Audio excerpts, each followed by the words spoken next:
Yesterday was an interesting day for multiple reasons. In fact, I recorded a video yesterday and I'm choosing not to share it out of respect to my girlfriend. But I do feel the need to share the story because I've shared everything else and it's about sharing everything going on throughout this journey. So, as you know, if you've been following this, I've had a lot on my plate in the last 3 weeks.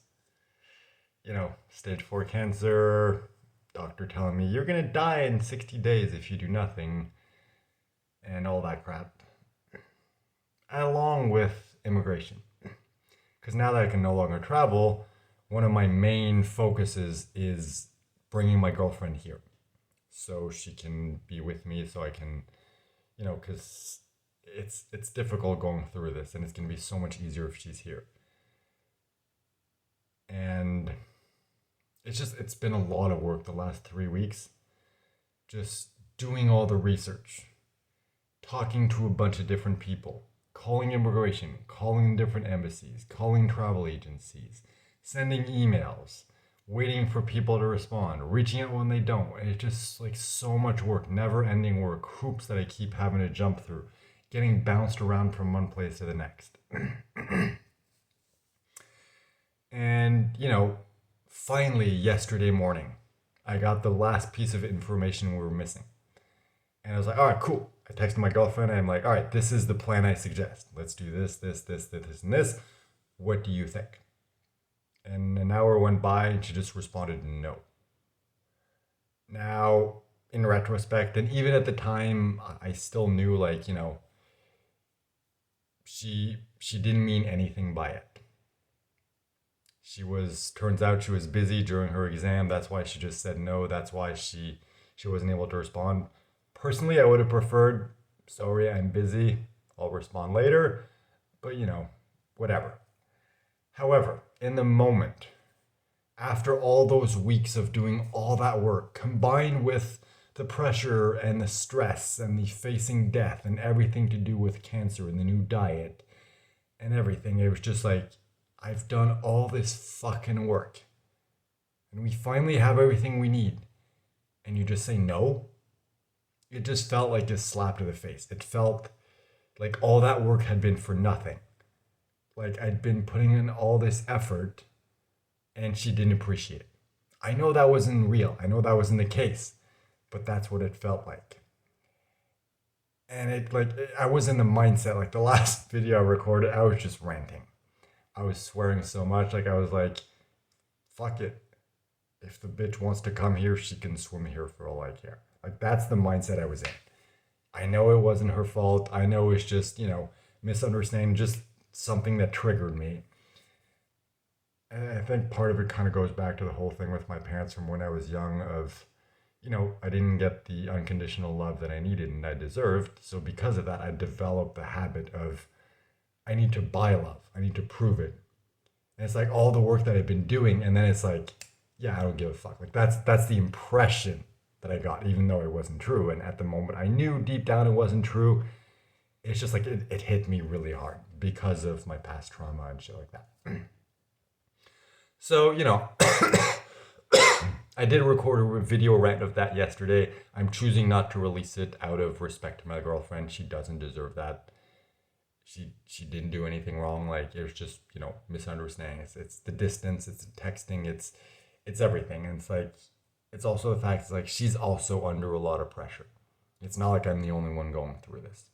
It's just sometimes it's hard to kind of remember what other people are going through just because there's so much shit going on in my life. That's not an excuse. But sometimes it's just kind of hard to stay centered, if you will. And yesterday was one of those days. So, we didn't end up talking that much. We kind of had an argument yesterday, and we talked things through. Everything is fine. Everything will be fine in the future. But it's just one of those difficult moments that suck. So after processing that for a couple hours yesterday after it happened, I decided to listen to an audiobook that a couple people recommended. And it's about this woman who developed cancer and slowly deteriorated, ended up in a coma, and because her body was giving out, she was literally dying. And in that phase between life and death, she was conscious, she was aware of everything going on, and she made the conscious decision to let go, to move on to whatever comes next. She's like, I'm ready. I don't know what happens next because that's where I stopped listening yesterday. And obviously she lived because otherwise she couldn't have written the book. But listening to her, because it was an audiobook, listening to it was so much more intense, but listening to her share the story and describe how her body was deteriorating, it just triggered so much because so much of what she was describing I've experienced. And it made me realize, like, shit, this is gonna get way fucking worse before it gets better.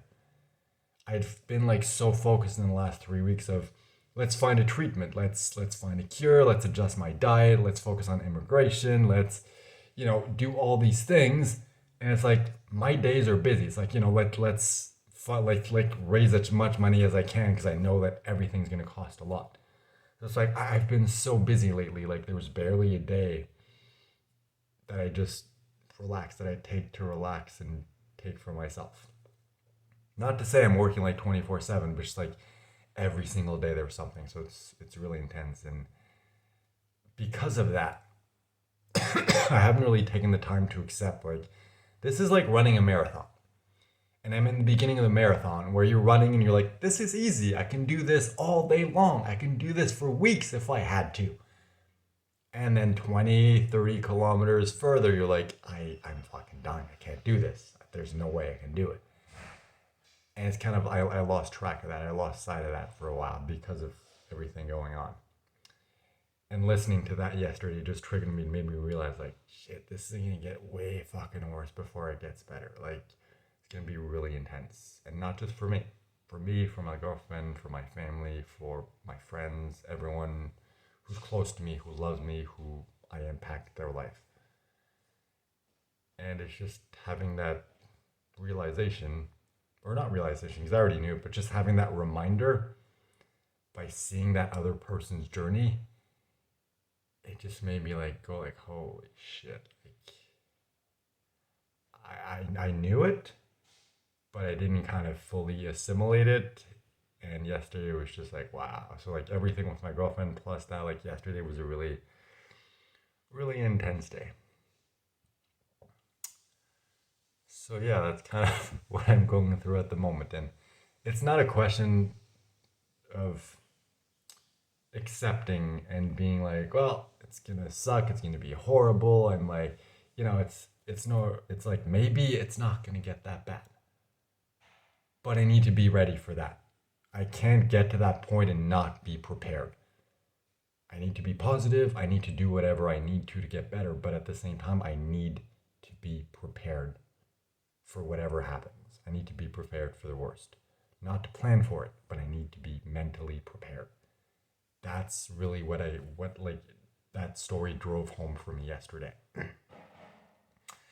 And a big part of that is just not just mentally, but it's like also you're like, okay, money. That's why I'm realizing like, okay, the GoFundMe, like I really need to find a way to get more exposure for that. That's part of why I'm doing these videos, is to get more exposure.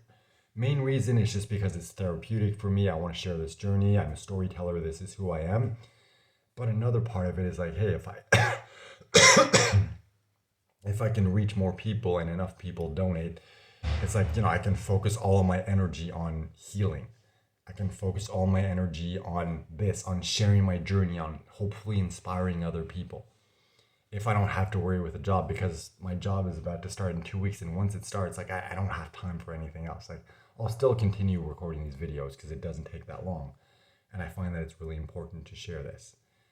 But it's just like I won't have the energy to deal with anything with immigration. That's why I need to do everything now. And that's why it's important for me to make sure, like, all right, let's find a way to get more visibility for the GoFundMe. That way, once I do start my job, that's taken care of. That doesn't, take up more of my time and attention and stresses me out and stuff like that. So, yeah, once again, if you want to donate, I'll really appreciate the link. Will be somewhere here. You can either click or copy and paste or manually type it in if you're in in TikTok. I still haven't found a way to fix that, but yeah, that's been my last couple of days.